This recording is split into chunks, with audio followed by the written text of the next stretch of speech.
नमस्कार, मैं दीपक शर्मा, मेरे यूट्यूब मंच पर आपका स्वागत है। दोस्तों, देश के गृह मंत्री अमित शाह के दफ्तर के ठीक बाहर आज जो नजारा देखने को मिला है, उसने समूचे विपक्ष को हिला दिया, झकझोर दिया।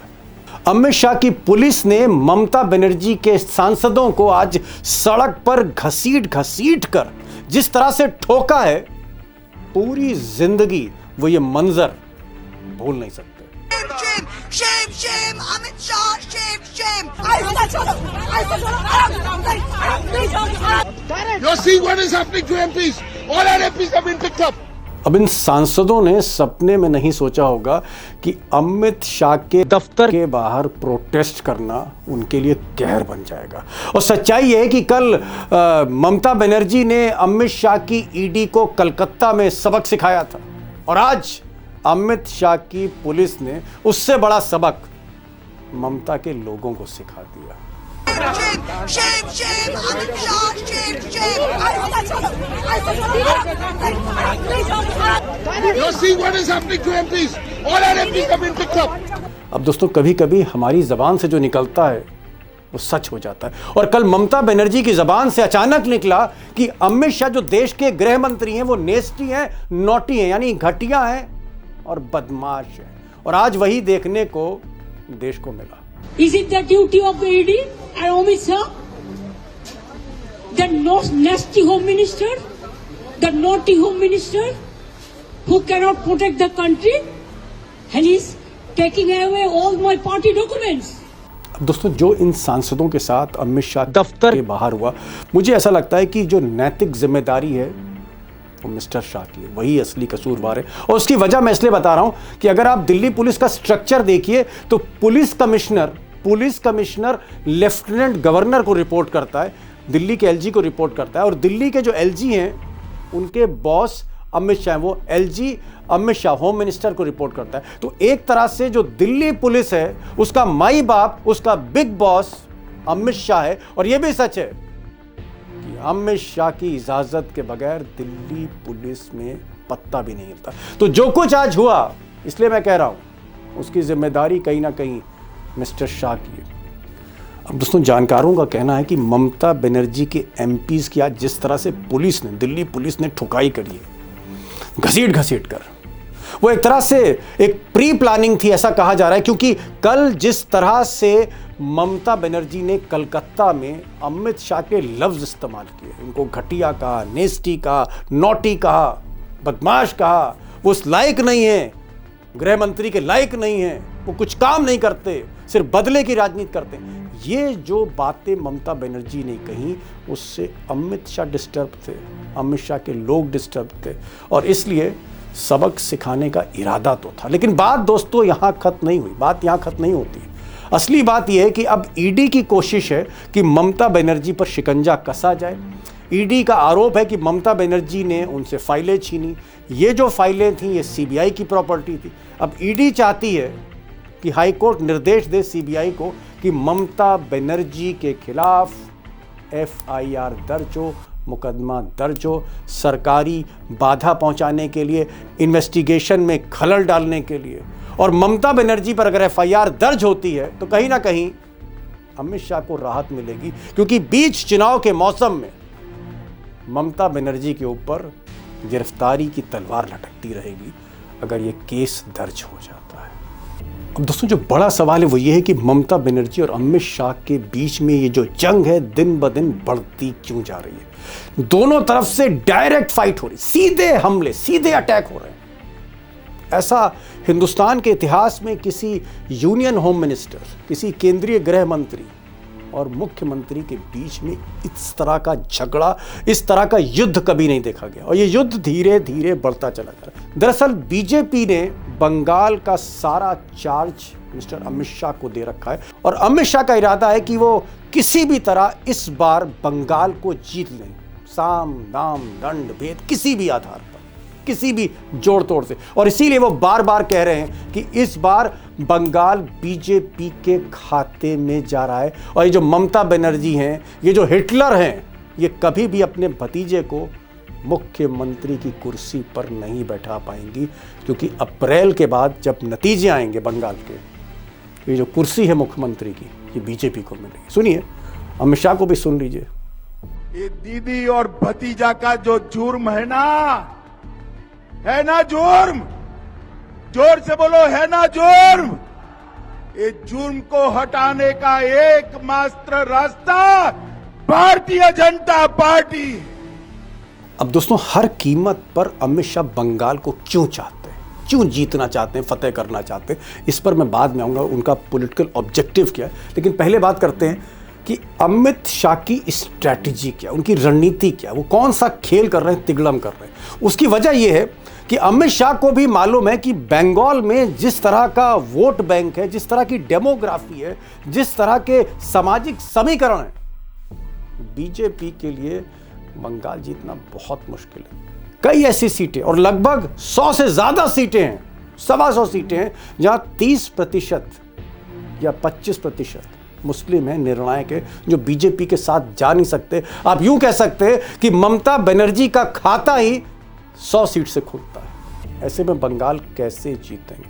और इसलिए अमित शाह हर तिगड़म इस्तेमाल कर रहे हैं, हर तिगड़म इस्तेमाल कर रहे हैं। अब दोस्तों, 2014 में जब प्रधानमंत्री मोदी ने पहली बार शपथ ली प्रधानमंत्री की, उस वक्त अमित शाह जो थे बीजेपी के अध्यक्ष बनाए गए, और अध्यक्ष बनते ही शाह साहब को एक मौका लगा हाथ, एक ऐसा मौका हाथ में लगा, या यूं कहिए किस्मत खुली, लॉटरी खुली, कि सुप्रीम कोर्ट के आदेश पर सीबीआई को एक जांच उस वक्त मिल गई थी।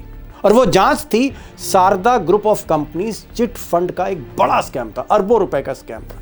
अब ये जांच जैसे ही मिली सीबीआई को, तो आप कह सकते हैं कि बीजेपी की लॉटरी लग गई। और बंगाल में इसी चिट फंड के केस से, सीबीआई के केस से डरा धमका के ममता बनर्जी की पार्टी तोड़ी जाने लगी। अब इस केस में ममता बनर्जी के बड़े बड़े नेता इन्वॉल्व थे, तमाम सबूत थे, जैसे मुकुल राय या फिर शुवेंदु अधिकारी, जो आज की तारीख में बीजेपी में। अमित शाह ने इन नेताओं को डरा धमका कर बीजेपी में शामिल करना शुरू किया। और एक समय ऐसा आया जब ममता बनर्जी के तकरीबन दर्जन भर नेता पार्टी छोड़ के बीजेपी में आ गए। और आप कह सकते हैं कि ये जो पहला प्रयोग था ईडी और सीबीआई से डरा धमका कर पार्टी तोड़ने का, फिर उनको अपनी वॉशिंग मशीन में डाल के धोने का, क्लीन करने का, ये खेल जो शुरू हुआ, शाह साहब ने बंगाल से शुरू किया। लेकिन मामला सिर्फ चिट फंड स्कीम तक सीमित नहीं था।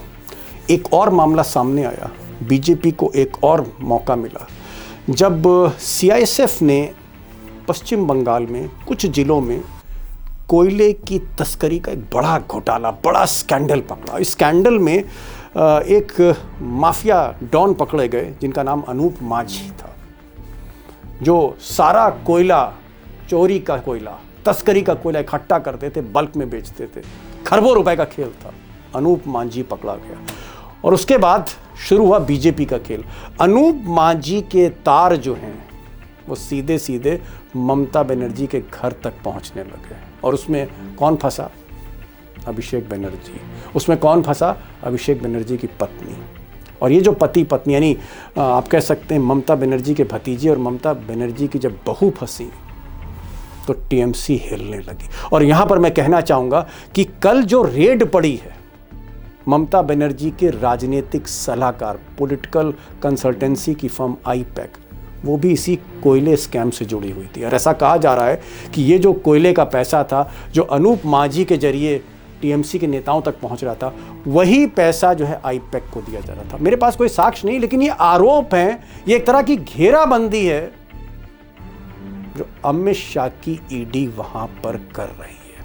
यानी कोशिश है कि किसी तरह से ममता बनर्जी को भी इसी घेरे में फंसाया जा सके इस इलेक्शन के मौके पर। अब अगर आप अमित शाह के पॉइंट ऑफ व्यू से स्ट्रैटेजी उनकी देखें तो स्ट्रैटेजी बड़ी स्पष्ट है।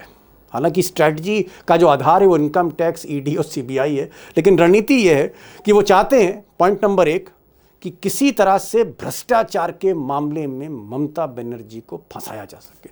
अभिषेक बनर्जी वैसे ही इस मामले में फंसे हैं, उनसे ईडी पूछताछ कर चुकी है, उनकी पत्नी से पूछताछ कर चुकी है, लेकिन अब शाह चाहते हैं कि ममता बनर्जी को भी घेरा जाए। और पॉइंट नंबर 2 कि भले ममता बनर्जी को वो जेल पहुंचाएं ना पहुंचाएं, ममता बनर्जी को वो पकड़ पाएं ना पकड़ पाएं, लेकिन कम से कम बदनाम कर दें। भ्रष्टाचार के आरोप लगा के, सच बोल के, झूठ बोल के ममता बनर्जी को ऐसे ही बदनाम करें जैसे केजरीवाल को दिल्ली में किया। डिस्क्रेडिट करना चाहते हैं, जनता को बताना चाहते हैं कि किस तरह से लूट का पैसा, कोयले की तस्करी का पैसा, रिश्वत का पैसा पार्टी में इस्तेमाल हो रहा है और सब कुछ ममता के नाक के नीचे हो रहा है। बदनाम करना, कीचड़ उछालना। और एक बार ममता बनर्जी उनके घेरे में आती, शिकंजे में आती, तो फिर टीएमसी को वो तोड़ना चाहते हैं। जो प्रोमिनेंट लीडर्स हैं, जो जीत सकते हैं, जिता सकते हैं, उनको तोड़कर फिर से बीजेपी में लाना चाहते हैं। और अगर ऐसा हो गया तो हो सकता है कि मिस्टर अमित शाह का, मिस्टर मोदी का चुनाव में रास्ता, बंगाल चुनाव में रास्ता कुछ आसान हो सके। और इसीलिए भ्रष्टाचार की बात की जा रही है बार बार। आज ममता बनर्जी के नेतृत्व में भ्रष्टाचार के कारण पूरे बंगाल का विकास एक प्रकार से थम गया है। मोदी जी की सारी लाभकारी योजनाएं जो पूरे देश में गरीबी का उन्मूलन कर रही है, यहां पर टोल सिंडिकेट के भेंट चढ़ चुकी हैं। अब दोस्तों, मैं पहले भी कह चुका हूं, फिर मैं दोहरा रहा हूं कि बंगाल जीतना बहुत मुश्किल है, क्योंकि जो राजनीतिक समीकरण हैं वो बीजेपी के पक्ष में नहीं जाते। और ममता बनर्जी अभी भी सड़कों की नेता हैं, अभी भी वो शेरनी के रूप में है, और अभी भी एक बड़ी फॉलोइंग। और सबसे बड़ी चीज कि डबल इंजन की सरकार नहीं है बंगाल में, बिहार की तरह या फिर महाराष्ट्र की तरह या हरियाणा की तरह या इवन दिल्ली की तरह, जहां पर सरकार तो आम आदमी पार्टी की थी लेकिन पुलिस और प्रशासन अमित शाह के हाथ में था।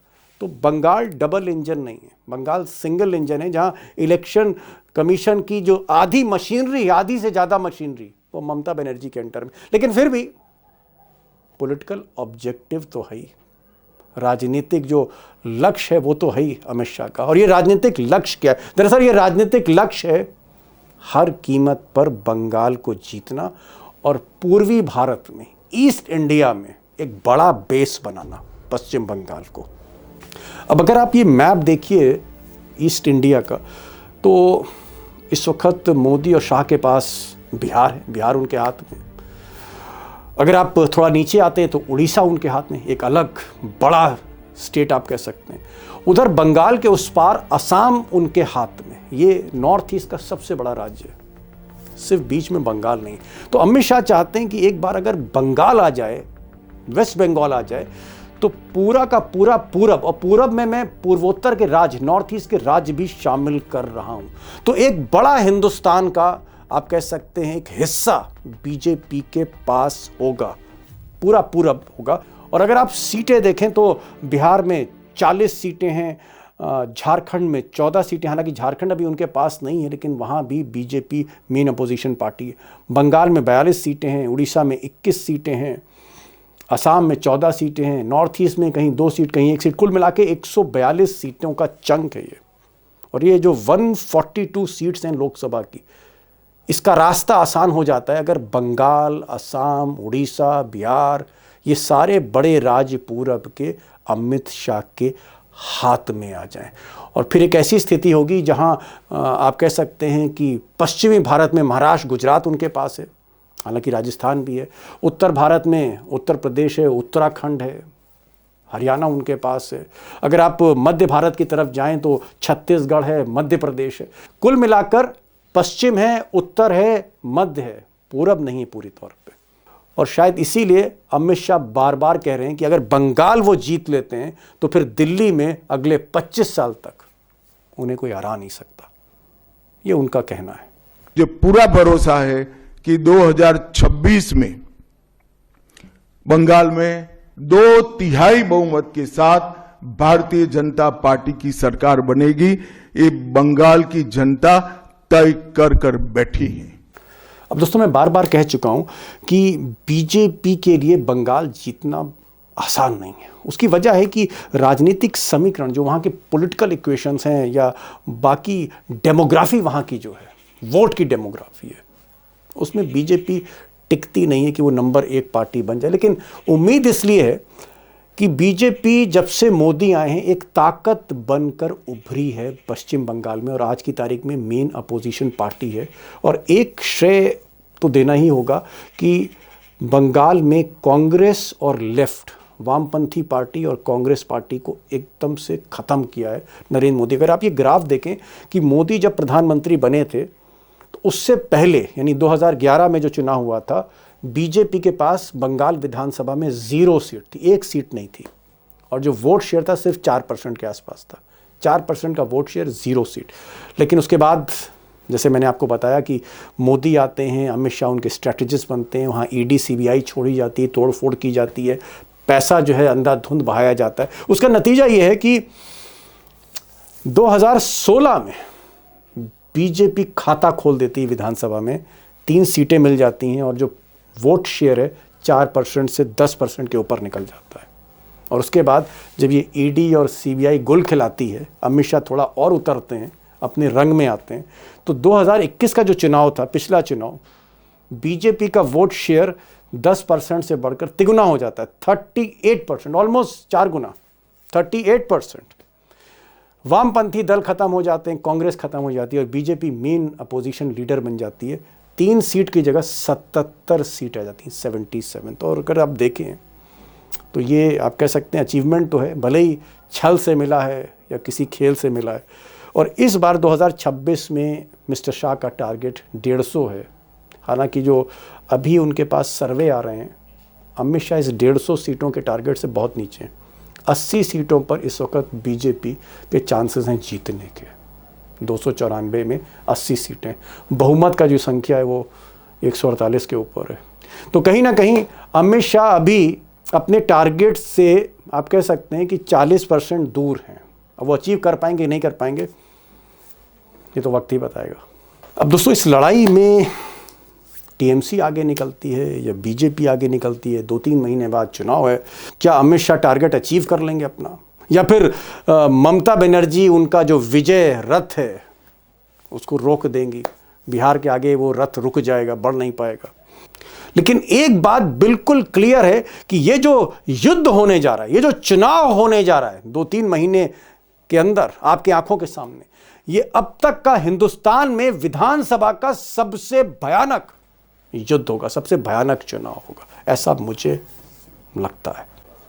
तो दोस्तों, ये आज का वीडियो था। बस एक छोटी सी आपसे रिक्वेस्ट है और गुजारिश ये है कि अगर आपने इस चैनल को सब्सक्राइब नहीं किया तो प्लीज़ आप इसको सब्सक्राइब करिए, और कमेंट बॉक्स में अपनी प्रतिक्रिया, अपना रिएक्शन इस वीडियो के बारे में जो आप सोचते हैं, इसमें कोई कमी रह गई हो या कोई पॉइंट मिस कर रहा हो जो आपके जहन में हो, वो आप ज़रूर लिखिए। और मुझे आइडिया भी दीजिए कि किस तरह की वीडियो आप देखना चाहते हैं। ज़रूर मैं और मेरी टीम इस पर गौर करेंगे, आपके सुझाव को मानेंगे, क्योंकि आपकी हौसला अफजाई से, आपके समर्थन से ही मैं आप तक पहुंच रहा हूं। ये आवाज़ जो है आपकी हौसला अफजाई की वजह से आप तक पहुंच रही है। तो इसको लाइक करिए, सब्सक्राइब करिए, दोस्तों से कहें सब्सक्राइब करें, और फिर मिलते हैं एक नए वीडियो के साथ। तब तक के लिए नमस्कार।